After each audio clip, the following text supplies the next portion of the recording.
Asia में भी तनाव बढ़ता दिखाई दे रहा है।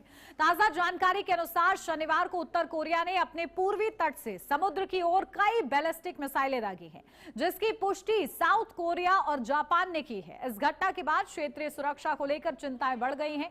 दक्षिण कोरियाई सेना और जापानी अधिकारियों के अनुसार उत्तर कोरिया ने कम से कम 10 बैलिस्टिक मिसाइलें समुद्र की ओर दागी। माना जा रहा है कि ये मिसाइलें जापान सागर की दिशा में छोड़ी गई, जिसे उत्तर और दक्षिण कोरिया आमतौर पर पूर्वी सागर कहते हैं। जापान के रक्षा मंत्रालय ने एक्स पर पोस्ट किया, उत्तर कोरिया से संभवतः एक बैलिस्टिक मिसाइल लॉन्च की गई है।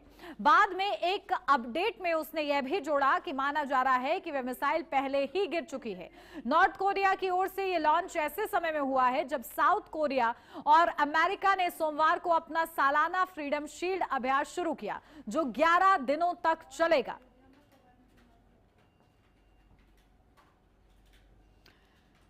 तो देखिए, मिडिल ईस्ट में जंग के बीच आखिर ये जो बैलिस्टिक मिसाइल दागी गई है उत्तर कोरिया की ओर से, आखिर क्या इसके मायने जानते हैं। रवि अरोड़ा जी, विदेश मामलों के जानकार, हमारे साथ जुड़ गए हैं। रवि अरोड़ा जी, बहुत स्वागत आपका। और समझाइए जरा, मिडिल ईस्ट में एक जंग हम देख ही रहे हैं और इस बीच बैलिस्टिक मिसाइल दागी जाती है, आखिर क्या संकेत इसके माध्यम से मिल रहे हैं, क्या आप समझ पा रहे हैं? जी, मैं समझता हूँ जैसे आपने देखा कि पिछले 4 सालों से रूस और यूक्रेन के बीच में जंग चल रही है, इजराइल और फिलिस्तीन के बीच में जंग चल रही है। उसके बाद पर पिछले 15 दिनों से जो हाई टेंशन हुआ, जिस प्रकार से इजराइल और अमेरिका के ने जिस प्रकार से ईरान के साथ जंग छेड़ी थी, उसके बाद इस प्रकार से पूरी दुनिया के अंदर हालात बदले। और अब नॉर्थ कोरिया, क्योंकि साउथ कोरिया के साथ युद्धाभ्यास अमेरिका ने किया, उसके जवाब में कहीं ना कहीं नॉर्थ कोरिया कि जो है तानाशाह, इन्होंने यह बैलिस्टिक मिसाइल डाली है पूरी सागर में। मैं समझता हूँ यह एक बड़ा मैसेज है कहीं ना कहीं, और चैलेंज भी है अमेरिका के लिए, क्योंकि लगातार जिस प्रकार से आप जानते हैं कि नॉर्थ कोरिया पर चीन और रूस का हाथ है, और वह कहीं ना कहीं चीन क्योंकि इससे खतरा न सिर्फ साउथ कोरिया, न सिर्फ जापान, मैं समझता हूँ पूरी दुनिया के लिए बढ़ गया है। क्योंकि एक तरफ जो डोनाल्ड ट्रंप की सनक जिस प्रकार से पूरी दुनिया देख रही है, उसके बाद यह सन की तानाशाह अगर अपनी, क्योंकि इसकी जो पोजीशन रही है हमेशा से, जो इसकी भाषा चली रही है और इसकी जो कार्य करने का तरीका है, वह पूरी तरह से विध्वंसक रहा है और लगातार जिस प्रकार से परीक्षण करता रहता है।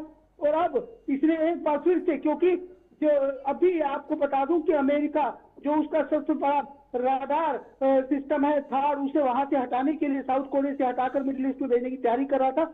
ऐसे में तो मुझे लगता है कि कहीं ना कहीं जो है एक बड़ा चैलेंज अमेरिका के लिए सामने खड़ा कर दिया है। ऐसा करके लगातार जिस प्रकार से युद्धाभ्यास करा था साउथ कोरिया के साथ, मतलब पूरी तरह से खुला न से चैलेंज है, क्योंकि पहले भी नॉर्थ कोरिया कह चुका है कि हम ईरान के साथ खड़े हैं। तो ऐसे में यह बैलिस्टिक मिसाइलों का हमला करके कहीं ना कहीं पूरी दुनिया में तीसरे विश्व युद्ध का खतरा बढ़ गया है। और मुझे लगता है कि अगर ये जो हालात बिगड़े तो आने वाले टाइम में दो सनक दोनों देशों की सड़क, चाहे डोनाल्ड ट्रंप की बात करें, चाहे किम जोंग उनकी बात करें, या दोनों ही कहीं ना कहीं अगर आमने सामने हो गए तो ऐसे में पूरी दुनिया में तीसरे विश्व युद्ध का खतरा बढ़ जाएगा। और शायद यही चिंता साउथ कोरिया को भी सता रही है और जापान को भी सता रही है, और खासकर चीन कहीं कहीं, क्योंकि चीन के पास ईरान का 90% कच्चा तेल आता था, और जिस प्रकार से अब हालात बने हुए हैं, ऐसे में कहीं ना कहीं इसके पीछे चीन का हाथ भी हो सकता है। तो मतलब साफ है कि कहीं ना कहीं एक बड़ी गेम प्लान खेली जा रही है पूरी दुनिया के अंदर, और इसका मतलब यह है कि हम तीसरे विश्व युद्ध की तरफ जा रहे हैं। क्योंकि लगातार अभी पाकिस्तान और अफगानिस्तान के बीच में भी जिस प्रकार से लड़ाई चल रही है, मतलब कई देश आपस में जो है इस तरह से विध्वंसक बने हुए हैं। और ऐसे में अगर इस प्रकार से बैलिस्टिक मिसाइलों का इस्तेमाल बार बार किया जाता है तो जवाब में अमेरिका को भी करना पड़ेगा। और खासकर अमेरिका जिस प्रकार से नॉर्थ कोरिया पर दबाव बनाने की कोशिश कर रहा था, पिछले कई दिनों से हमें लग रहा था कि ईरान के बाद अगला नंबर नॉर्थ कोरिया का हो सकता है। तो ऐसे में और सबसे बड़ी बात तो जो किम जोंग उनकी बहन है, उन्होंने भी अमेरिका और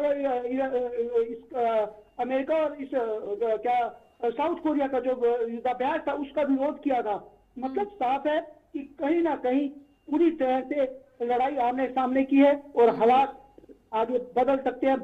मतलब तीसरे विश्व युद्ध की तरफ हम बता सकते हैं कि हम बढ़ रहे हैं। बिल्कुल। और रवि अरोड़ा जी, किम जोंग की जो छवि है उसको हम सभी जानते भी हैं, और ऐसे में अगर ये टकराव होता है तो कहीं से भी मर्सी की फिर उम्मीद नहीं रह जाएगी। जी देखिए, किम जोंग के उनका साफ नेचर रहा है कि वो किसी को नहीं बख्शता। सबसे बड़ी बात यह है कि उसकी सोच कहीं ना कहीं तो बहुत ही विध्वंसक रही है, यहाँ तक कि उसने अपने नॉर्थ कोरिया को नो फ्लाई जोन में तब्दील नहीं कर रखा, लेकिन कोई भी मुल्क वहां से फ्लाई किए जाने से पहले डरता है, क्योंकि उन्हें पता है कि जिस प्रकार से वो परमाणु परीक्षण लगातार करता रहता है और ऐसे में एक खतरा हमेशा बना रहता है। और खासकर वहां पे जिस प्रकार से लगातार भूकंप आते हैं, जिस प्रकार से वो लगातार परीक्षण करता है, खुल के परीक्षण करता है, खुला चैलेंज करके। सबसे बड़ी बात है कि वो अमेरिका को चिढ़ाता है बार बार। और ऐसे में जब ईरान पर हमला हुआ तो उसके बाद भी उसने बयान दिया था, लगातार वो जिस प्रकार से खुला खेल खेल रहा है और अपनी 13 साल की बेटी को जिस प्रकार से उसने बागडोर दी है पूरे परमाणु कार्यक्रम की, तो इसके बाद मैं समझता हूं कहीं ना कहीं उसने अपना वारिस उसे बनाने की तैयारी शुरू कर दी है। और ऐसे में जो उनकी नीति चलनी आ रही है, चाहे उनके पिता की बात करें चाहे उनकी बात करें, तो ऐसे में कहीं ना कहीं ये तानाशाह बदलने वाला नहीं है। और आने वाले टाइम में यह तीसरे विश्व युद्ध में की जो चिंगारी चल रही है उसमें घी डालने का काम कर सकता है। और लगातार इस प्रकार से वो अमेरिका को चिढ़ा रहा है, ऐसे में अमेरिका को भी जवाब देना पड़ेगा। और खासकर साउथ कोरिया पर ही नहीं, जापान पर भी मैं समझता हूँ खतरा मंडरा रहा है लगातार इस प्रकार से, क्योंकि ये हमने पहली बार नहीं हुआ, इससे पहले भी वो कई छोटी बैलिस्टिक मिसाइलें डाल चुका है। तो ऐसे में कहीं ना कहीं बड़ा खतरा बना हुआ है कि कहीं ना कहीं आने वाले टाइम में वो अमेरिका को ईरान के खिलाफ जंग में कूदने के लिए कहीं ना कहीं जिस प्रकार से वो तैयारी कर रहा है, जिस प्रकार से वो जवाब दे रहा है, जिस प्रकार से उसके पीछे रूस और चाइना का खुला हाथ है, तो ऐसे में यह साफ दिख रहा है कि किम जोंग उन आने वाले टाइम में कुछ भी बड़ा डिसीजन ले सकता है, उस पर भरोसा नहीं किया जा सकता।